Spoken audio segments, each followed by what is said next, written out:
जय माता दी। मैं पंडित सोमेश कांत रविकांत दीक्षित माँ वैष्णो माता मंदिर जबलपुर से आप सभी का बहुत स्वागत करता हूँ। हम बात कर रहे हैं साप्ताहिक राशिफल की। यह 23 मई से 29 मई तक का राशिफल है, साप्ताहिक राशिफल। इस सप्ताह में हम ग्रह गोचर की यदि बात करें तो चंद्रमा 23 तारीख को कुंभ राशि से संचरण करता हुआ 29 तारीख को वृषभ राशि पर पहुंचेगा। अब इसके बाद इस सप्ताह के आने वाले त्यौहार की यदि हम बात करेंगे तो 26 तारीख को अचला एकादशी पड़ती है।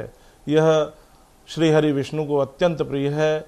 यह अचला एकादशी का व्रत धारण करने से व्यक्ति ने जितने भी अपने जीवन में पाप किए हों, लोगों को कष्ट दिया हो, उन सभी पापों का क्षय करने वाली यह अपरा एकादशी होती है। 27 तारीख को प्रदोष पड़ेगा। यह भगवान शिव का दिन माना जाता है। इस दिन भगवान शिव की पूजन अर्चन की जाती है, अभिषेक किया जाता है और प्रदोष का व्रत भी किया जाता है। इसके साथ 29 तारीख को वट सावित्री का व्रत रहेगा तथा 30 तारीख को भी मतांतर के अनुसार वट सावित्री का पूजन बताया गया है। हालांकि 29 तारीख को अमावस्या दिन में 2 बजे करीब आएगी, इसलिए अष्टमी और अमावस्या को रात्रिकालीन में ही माना जाता है। बाकी तिथियों को हम उदया तिथि के अनुसार मानते हैं। तो 29 तारीख को वट सावित्री का व्रत धारण किया जा सकता है। कुछ लोग 30 तारीख को भी वट सावित्री का व्रत धारण कर सकते हैं। साथ ही साथ 30 तारीख को सोमवार पड़ेगा और उस दिन अमावस्या भी रहेगी, तो सोमवती अमावस्या का भी यह दिन रहेगा। इस दिन माँ तुलसी का पूजन किया जाता है और माँ तुलसी की 108 परिक्रमा देकर विभिन्न वस्तुओं के द्वारा उस भोग को लोगों में वितरित किया जाता है। यह सोमवती अमावस्या के दिन यह कार्य करती हैं। महिलाओं के लिए यह विशेष लाभकारी होता है, उन्हें सौभाग्य की प्राप्ति होती है। साथ ही साथ उस दिन शनि जयंती भी है। 30 मई को शनि जयंती है। जिन व्यक्तियों पर ढैया शनि, साढ़े साथी शनि या कुंडली में भी शनि कुछ दूषित अवस्था में बैठे हैं या आपके लिए कारक नहीं हैं, तो उनके लिए भी शनि जयंती पर विशेष पूजन की जा सकती है। उसके लिए भी मैं आपको कुछ उपाय अंत में बताऊंगा। अब हम सबसे पहले बात करेंगे 12 राशियों के राशिफल की। पहली राशि मेष राशि की बात करेंगे तो ग्रह गोचर के अनुसार यदि हम बात करें तो राहु लग्न पर बैठे हैं, साथ में शुक्र युति बनाकर बैठे हुए हैं, तो स्वास्थ्य पर थोड़ा सावधानी की आवश्यकता रहेगी। स्वास्थ्य पर आपको कुछ मानसिक चिंताएं भी हो सकती हैं, उस पर आपको ध्यान देना होगा। साथ ही साथ राहु की पंचम दृष्टि संतान भाव पर पड़ेगी, तो संतान को भी कुछ कष्ट कारक योग बन रहे हैं। विद्यार्थी वर्ग को भी पढ़ाई में बहुत ध्यान देने की आवश्यकता रहेगी। पत्नी के स्वास्थ्य को लेकर भी आपको थोड़ा चिंतित हो सकते हैं। व्यय की आपकी अधिकता रहेगी। धन की स्थिति आपकी अच्छी रहने वाली है। व्यापार में भी आप उन्नति करेंगे। नौकरी में आपको कुछ नए प्रस्ताव प्राप्त होंगे जिनको आप ले सकते हैं। आप नौकरी में अपने परिवर्तन भी कर सकते हैं। यदि निवेश की हम बात करें तो निवेश से भी आपको अच्छा लाभ होगा। इसलिए इस सप्ताह को आप शुभ बनाने के लिए हनुमान जी का पूजन करें, हनुमान चालीसा का पाठ करें। आपका शुभ रंग लाल रहेगा। भाग्य 75% आपके साथ रहेगा। वृषभ राशि की बात करेंगे तो आपका स्वास्थ्य सप्ताह बहुत ही उत्तम रहने वाला है। आपके गुप्त शत्रु परास्त होंगे। पराक्रम में आपके वृद्धि होगी। माता के स्वास्थ्य को लेकर थोड़ा सा आप चिंतित हो सकते हैं, इसलिए माता के स्वास्थ्य पर ध्यान दें। गुप्त शत्रु आपके परास्त होंगे। व्यापार में यदि हम बात करेंगे तो व्यापार में आप वृद्धि के अच्छे योग बन रहे हैं। आप नए व्यापार में विस्तार कर सकते हैं। कोई नए कार्यों का प्रारंभ यदि आप करना चाहते हैं तो वह भी आपके लिए बहुत शुभ रहेगा। नौकरी में भी आपको बहुत अच्छे योग बन रहे हैं। नौकरी में यदि आप बदलाव करना चाहते हैं तो यह समय आपके लिए बहुत ही अच्छा है, आप बदलाव भी कर सकते हैं। शेयर मार्केट की यदि बात करें तो शेयर मार्केट में भी आपको अच्छे लाभ के योग बन रहे हैं। चल अचल संपत्ति से संबंधित यदि आपके कोई विवाद है तो वह भी इस सप्ताह सुलझने के अच्छे योग बन रहे हैं। भूमि भवन वाहन से संबंधित भी आपको अच्छे योग बन रहे हैं।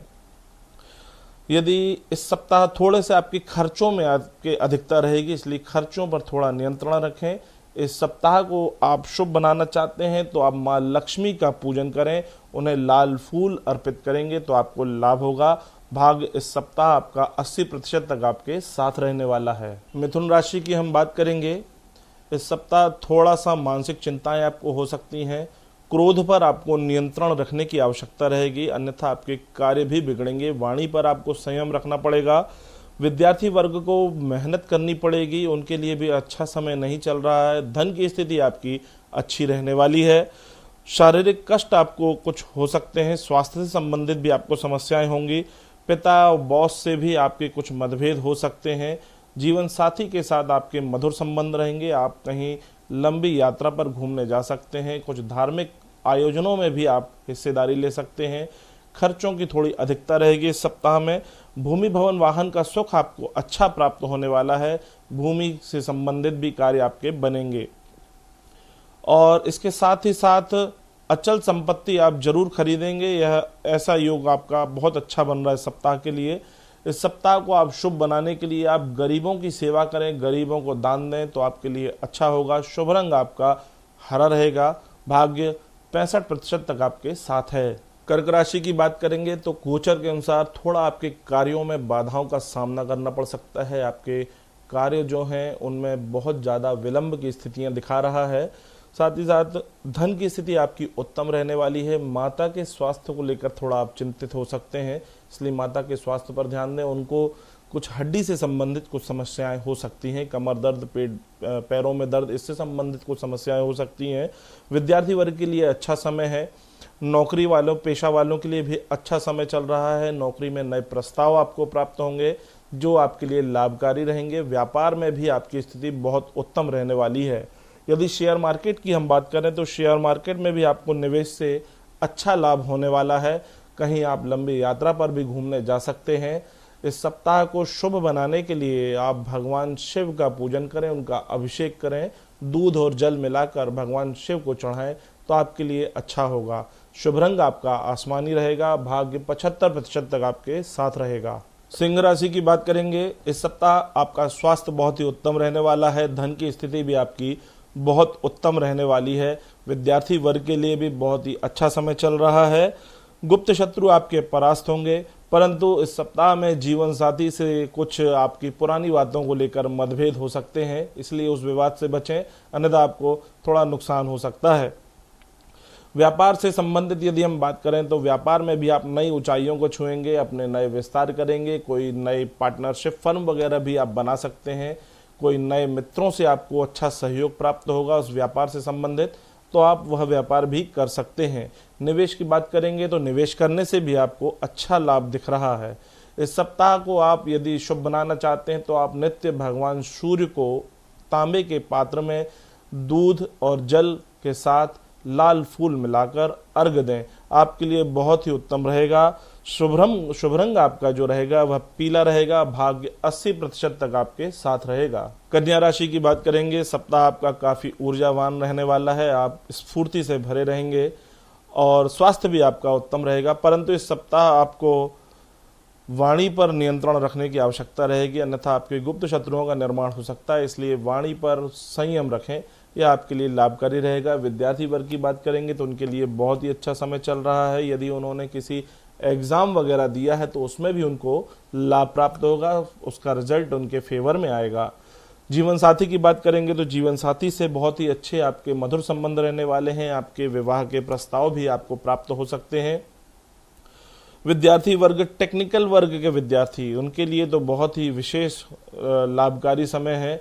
यदि कुछ टेक्निकल वर्ग के नौकरी पेशा वाले जो लोग हैं वह अपनी नौकरी में भी बदलाव कर सकते हैं, उनके लिए भी यह समय बहुत ही उत्तम है, उससे आपको भविष्य में लाभ होगा। व्यापार की स्थिति आपकी बहुत उत्तम रहने वाली है। निवेश की बात करेंगे तो निवेश में यदि आपने कोई पुराना आपका निवेश किया हुआ है जिसमें शेयर मार्केट वगैरह में यदि आपको लाभ नहीं आ रहा है तो इस सप्ताह वह जरूर ग्रो करेगा, आपको निवेश से भी अच्छा लाभ होगा। इस सप्ताह को यदि आप शुभ बनाना चाहते हैं तो आप हनुमान जी के बजरंग बाण का पाठ करें, आपके लिए बहुत उत्तम रहेगा। शुभ रंग आपका केसरिया रहेगा। भाग्य 85% तक आपके साथ है। तुला राशि की बात करेंगे तो इस सप्ताह गोचर के अनुसार आपके मन में थोड़ी अशांति रहेगी। स्वास्थ्य भी आपका कुछ नरम गरम रह सकता है। माता के स्वास्थ्य को लेकर भी आपको थोड़ा चिंताएं हो सकती हैं। विद्यार्थी वर्ग के लिए भी समय अनुकूल नहीं है। और यदि आप इस सप्ताह नौकरी में यदि कोई विशेष कागज में यदि आपको साइन करने पड़ सकते हैं तो उसे सोच समझकर पढ़ें, अच्छे से साइन करें, एकदम से यकायक साइन ना करें, वरना आपको आगे भविष्य में उस साइन से समस्या हो सकती है। इसलिए कागज़ों को अच्छी पूर्वक पढ़ने के बाद ही किसी कागज़ पर साइन करें। व्यापार की स्थिति आपकी मध्यम रहने वाली है। निवेश से आपको इस सप्ताह बचना चाहिए क्योंकि समय आपके अनुकूल नहीं है। इस सप्ताह को यदि आप शुभ बनाना चाहते हैं तो आप भगवान गणेश को नित्य 21 दूबा अर्पित करें।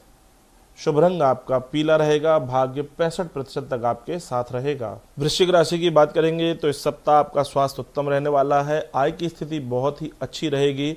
विद्यार्थियों के वर्ग के लिए भी यदि बात करें तो बहुत ही अच्छा समय चल रहा है और चल अचल संपत्ति के बहुत ही अच्छे योग बन रहे हैं। जीवन साथी के साथ आप कहीं लंबी यात्रा पर घूमने जा सकते हैं। विदेश यात्रा के भी अच्छे योग बन रहे हैं इस सप्ताह में आपके लिए। व्यापार की यदि बात करें तो व्यापार में भी आपको अच्छा मुनाफा दिख रहा है। नौकरी में भी आपको बड़े अधिकारियों से विशेष सहयोग प्राप्त होगा। आपके सहकर्मियों से भी आपको सहयोग प्राप्त होगा तथा आपके कार्यों की सराहना होगी। साथ ही साथ निवेश की यदि हम बात करेंगे तो निवेश करने से भी आपको अच्छा लाभ होगा। शेयर मार्केट वगैरह से आपको अच्छा लाभ दिख रहा है। इस सप्ताह के लिए आपको यदि शुभ बनाना चाहते हैं तो आप नित्य हनुमान चालीसा का पाठ करें। शुभ रंग आपका केसरिया रहेगा। भाग्य 85% तक आपके साथ रहेगा। धनु राशि की बात करेंगे तो धनु राशि वालों के लिए सप्ताह अच्छा रहने वाला है। स्वास्थ्य आपका उत्तम रहेगा। भूमि भवन वाहन से संबंधित यदि आपके कुछ विवाद चल रहे हैं तो वह निपटेंगे। रुके हुए कार्य भी आपके पूर्ण होंगे। अचल संपत्ति के बहुत ही अच्छे योग बन रहे हैं। माता से आपके मधुर संबंध रहेंगे। कुछ आपको उपहार भी प्राप्त हो सकता है। विद्यार्थी वर्ग को थोड़ा सा मेहनत करने की आवश्यकता है क्योंकि मन में उनके भटकाव दिख रहा है। इसलिए विद्यार्थियों को पढ़ाई पर विशेष ध्यान देने की आवश्यकता रहेगी। जीवन साथी के साथ आपके मधुर संबंध बनेंगे। नए प्रेम प्रसंगों के भी योग बन रहे हैं। आपके विवाह के भी प्रस्ताव इस सप्ताह आ सकते हैं। व्यापार आपका अच्छा रहने वाला है। नौकरी में भी आपके अच्छे योग बन रहे हैं। यदि आप नौकरी में बदलाव करना चाहते हैं तो यह समय भी आपके लिए अच्छा है। इसलिए इस सप्ताह आप यदि निवेश भी करेंगे तो निवेश से भी आपको बहुत अच्छा लाभ दिख रहा है क्योंकि गोचर के अनुसार मंगल बहुत ही अच्छी स्थिति में है तथा शनि की भी स्थिति आपकी बहुत ही अच्छी जा रही है। तो आप निवेश करने से भी बिल्कुल परहेज ना करें। परंतु हाँ, यदि आप कोई निर्णय लेना चाहते हैं, कोई महत्वपूर्ण निर्णय है तो उसको टाल दें क्योंकि यह निर्णय लेने के लिए अनुकूल समय नहीं है। इस सप्ताह को यदि आप शुभ बनाना चाहते हैं तो आप भगवान विष्णु का पूजन करें। उन्हें पीले फूल अर्पित करें। आपका शुभ रंग पीला है। भाग्य 70% तक आपके साथ रहेगा। मकर राशि की बात करेंगे। इस सप्ताह आप कुछ मानसिक चिंताओं से ग्रसित हो सकते हैं। स्वास्थ्य पर भी आपको ध्यान देना पड़ेगा क्योंकि माइग्रेन से संबंधित कुछ समस्या, सिरदर्द से संबंधित आपको कुछ समस्याएं या हड्डी या मांसपेशियों से संबंधित कुछ समस्याओं का आपको सामना करना पड़ सकता है। माता से आपको सहयोग प्राप्त होगा। परिवार से भी आपको सहयोग प्राप्त होगा। कार्यों में कुछ आपके बाधाएं दिख रही हैं और संतान पक्ष से आपको शुभ समाचार प्राप्त होगा। विद्यार्थी वर्ग के लिए भी अच्छा समय है। व्यापार से भी आपको लाभ होगा। परंतु यदि नौकरी की हम बात करें तो नौकरी में आपकी स्थिति सामान्य से भी निचले स्तर पर रहेगी। आपको सहकर्मियों से बिल्कुल भी सहयोग नहीं मिलेगा। इसीलिए नौकरी पर थोड़ा विशेष ध्यान देने की आवश्यकता रहेगी। बॉस से, अपने बड़ों से, माता पिता से भी विवाद ना करें, अन्यथा आपको कठिनाइयों का सामना करना पड़ सकता है। इस निवेश की यदि हम बात करेंगे तो निवेश से आपको इस सप्ताह लाभ के योग बन रहे हैं। इस सप्ताह को शुभ बनाने के लिए आप माँ दुर्गा का पूजन करें। आपके लिए शुभ रंग आसमानी रहेगा। आपका भाग्य 75% तक आपके साथ है। कुंभ राशि की बात करेंगे। कुंभ राशि वालों के लिए बहुत ही अच्छा समय चल रहा है। धन की स्थिति बहुत ही उत्तम रहने वाली है। परिवार से, परिवारजनों से, कुटुंबजनों से आपको अच्छा सहयोग प्राप्त होगा। परंतु इस सप्ताह खर्च की अधिकता थोड़ी ज़्यादा रहने वाली है। व्यापार की स्थिति आपकी बहुत ही उत्तम रहने वाली है। नौकरी में भी आपको अच्छा सहकर्मियों से सहयोग प्राप्त होगा। जीवन साथी के साथ अभी आप नई यात्राओं पर जा सकते हैं, कहीं घूमने जा सकते हैं। विदेश यात्रा के भी बहुत ही अच्छे योग बन रहे हैं। धन की स्थिति आपकी उत्तम रहेगी। परंतु इस सप्ताह निवेश करने से थोड़ा सा सावधानी पूर्वक निवेश करें। किसी से निर्णय इस निर्णय को लेने के पूर्व किसी से आप सलाह मशवरा अवश्य करें, तो आपके लिए लाभप्रद रहेगा। इस सप्ताह को आप शुभ बनाना चाहते हैं तो आप शनिदेव का पूजन करें। आपका शुभ रंग नीला रहेगा। भाग्य 80% तक आपके साथ रहने वाला है। मीन राशि की बात करेंगे। मीन राशि वालों के लिए यह सप्ताह बहुत ही उत्तम रहने वाला है। स्वास्थ्य आपका बहुत अच्छा रहेगा। आपके अंदर नई ऊर्जा शक्ति रहेगी। आपके व्यक्तित्व से लोग प्रभावित होंगे, आकर्षित होंगे। परंतु हाँ, इस सप्ताह आपको क्रोध पर नियंत्रण रखना पड़ेगा, क्योंकि इससे आपको नुकसान हो सकता है। धन की स्थिति आपकी बहुत उत्तम रहने वाली है। परिवारजनों से आपको सहयोग प्राप्त होगा। विद्यार्थी वर्ग के लिए भी बहुत ही अच्छा समय चल रहा है। संतान पक्ष से आपको शुभ समाचार प्राप्त होगा। संतान यदि आपको नहीं है तो उसके लिए भी आपको कुछ अच्छी खुशखबरी मिल सकती है। जीवन साथी के साथ आप लंबी यात्रा पर कहीं घूमने जा सकते हैं। धार्मिक आयोजनों में शामिल हो सकते हैं। विवाह के प्रस्ताव भी आपको प्राप्त होंगे जो आपके लिए अच्छे रहेंगे। आपका विवाह के भी अच्छे योग बन रहे हैं। निवेश की यदि बात करेंगे तो निवेश करने से भी आपको लाभ दिख रहा है। व्यापारियों के लिए बहुत शुभ समय चल रहा है। व्यापार में बड़ा लाभ, बड़ा मुनाफा दिख रहा है। नौकरी वर्ग वालों के लिए उनको सहयोगियों से अच्छा सहयोग प्राप्त होगा। उच्चाधिकारियों के द्वारा वह सम्मानित भी किए जाएंगे।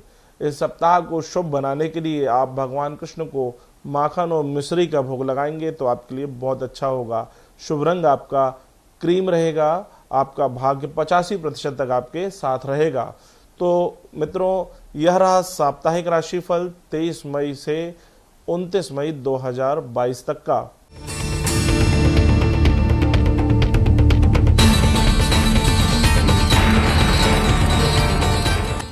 दर्शकों, जैसा कि अभी मैंने आपको बताया कि 29 तारीख को वट सावित्री का पूजन किया जाता है। यह महिलाएं अपने पति की लंबी आयु, सौभाग्य की प्राप्ति के लिए यह व्रत धारण करती हैं।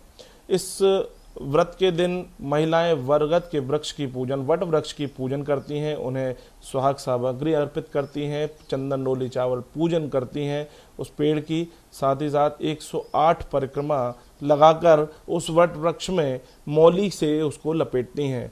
और उसके बाद पूजन करने के बाद चने की दाल के साथ कुछ पैसे अपनी सास को दान करती हैं। और इस पूजन के उपरांत उन्हें गरीबों को, ब्राह्मणों को भी दान देना चाहिए। यह व्रत सावित्री और सत्यवान की कथा पर आता है। पुराणों के अनुसार जब युधिष्ठिर महाराज ने मार्कंडेय मुनि से पूछा कि हे प्रभु, हे मुनिवर, क्या मृत्युलोक में भी द्रौपदी के समान कोई पतिव्रता नारी है, तब मार्कंडेय मुनि ने सुनाया कि हे राजन, मृत्युलोक में मद्र देश के राजा अश्वपति थे। वह बहुत ही महान राजा थे। उनकी कोई पत्नी, उनकी कोई भी संतान नहीं थी। उन्होंने 18 वर्ष तक रोज प्रतिदिन 1 लाख आहुति देकर एक संकल्प लिया था। उसमें उन्होंने माँ सावित्री का पूजन किया था। माँ सावित्री ब्रह्मा जी की पत्नी मानी गई हैं। उनके लिए उन्होंने यज्ञ किया था। तब सावित्री माँ भगवती प्रसन्न हुई और राजा को जब दर्शन दिए तो उन्होंने उनसे अपने संतान की प्राप्ति के लिए वर मांगा। तब माँ सावित्री ने उन्हें कन्या रूप में आने का वरदान दिया। उसके बाद राजा अश्वपति के यहाँ ही माँ सावित्री कन्या के रूप में जन्म लेकर आई, इसीलिए उनका नाम सावित्री रखा गया। जब सावित्री बड़ी हो गई, विवाह के योग्य हो गई, तब राजा ने उनसे कहा कि हे पुत्री, अब आप विवाह के योग्य हो गई हैं, इसलिए आपको अब विवाह करना चाहिए, तो आप अपना वर चुन सकती हैं। जैसे कि पहले समय में स्वयंवर रचे जाते थे, उस अनुसार ही उन्होंने कहा कि आप अपना वर स्वयं चुनिए। तब उन्होंने अपनी यात्रा आरंभ की। उन्होंने राजा के मंत्रियों के साथ पूरे विश्व में भ्रमण किया। अलग अलग आश्रम गई, अलग तीर्थाटन गए, अलग तीर्थों में वे गईं। वहाँ पर बहुत जगह घूमने के पश्चात जब लौट कर आई, तब उन्होंने देखा कि उनके पिताजी राजा के साथ नारद जी भी खड़े हुए हैं। तब उन्होंने, सावित्री ने उन दोनों को प्रणाम किया और राजा ने कहा कि हे पुत्री, क्या तुम्हें तुम्हारा वर मिल गया है? तो उन्होंने कहा कि हाँ पिताजी, द्युतमन नामक एक शहर है, उनके पिताजी से कन्या ने कहा कि हाँ पिताजी, मैंने अपना वर चुन लिया है। उन्होंने बताया कि द्युतमन सेन नाम के राजा के पुत्र सत्यवान, मैंने उनको अपने पति के रूप में वर्ण किया हुआ है।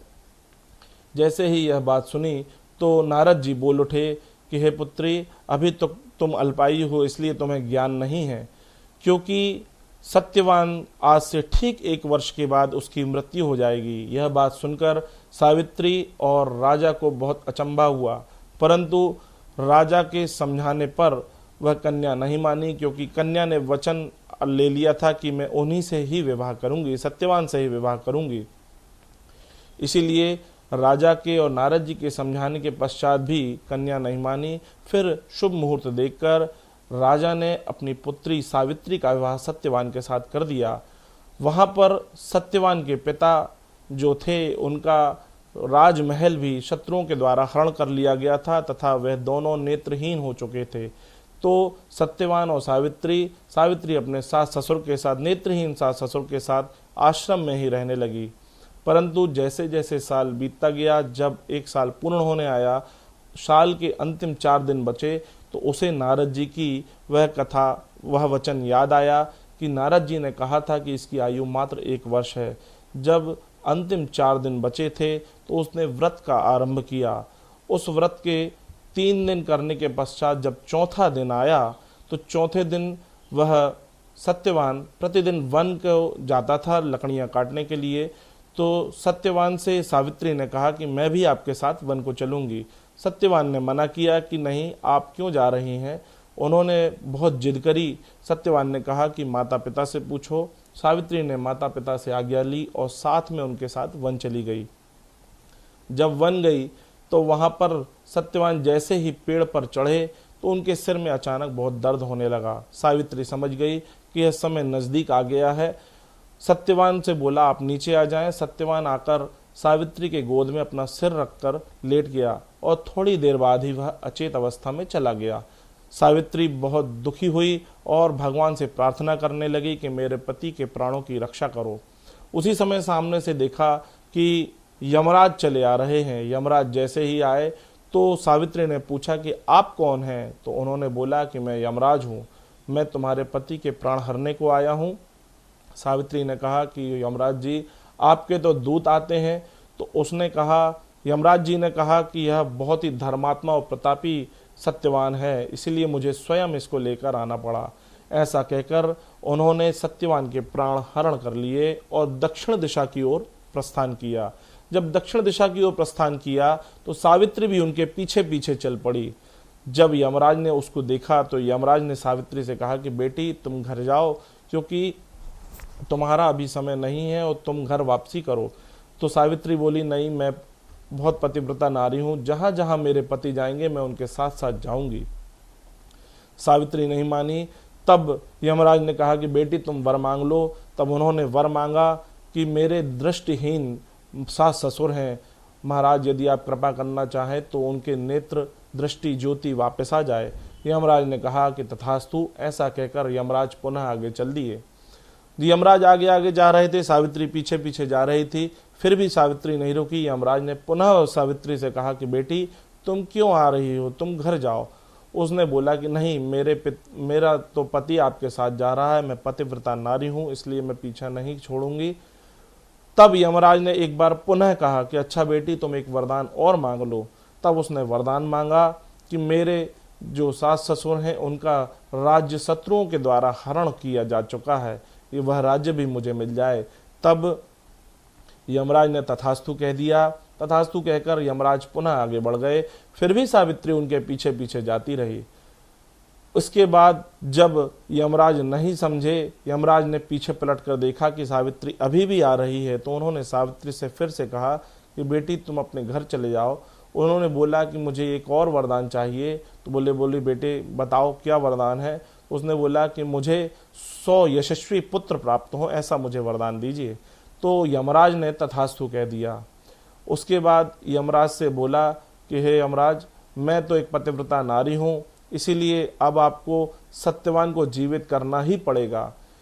जब यमराज इस असमंजस में पड़ गए और उन्होंने तथास्तु कह दिया था, तो उन्होंने फिर एक चने के दाल के बराबर उसके प्राण सावित्री के हाथ में दिए। सावित्री वापस वहीं लौट कर आई जहाँ उसका मृत शरीर पड़ा हुआ था, सत्यवान का मृत शरीर पड़ा हुआ था। जैसे ही वह चने की दाल का उसके मुख में डाली, सत्यवान पुनः जीवित हो उठा।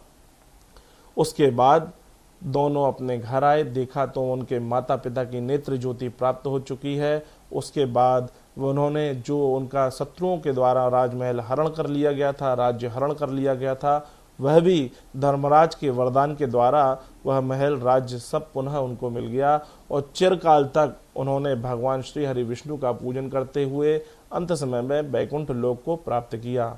बोलिए वृंदावन बिहारी लाल की जय।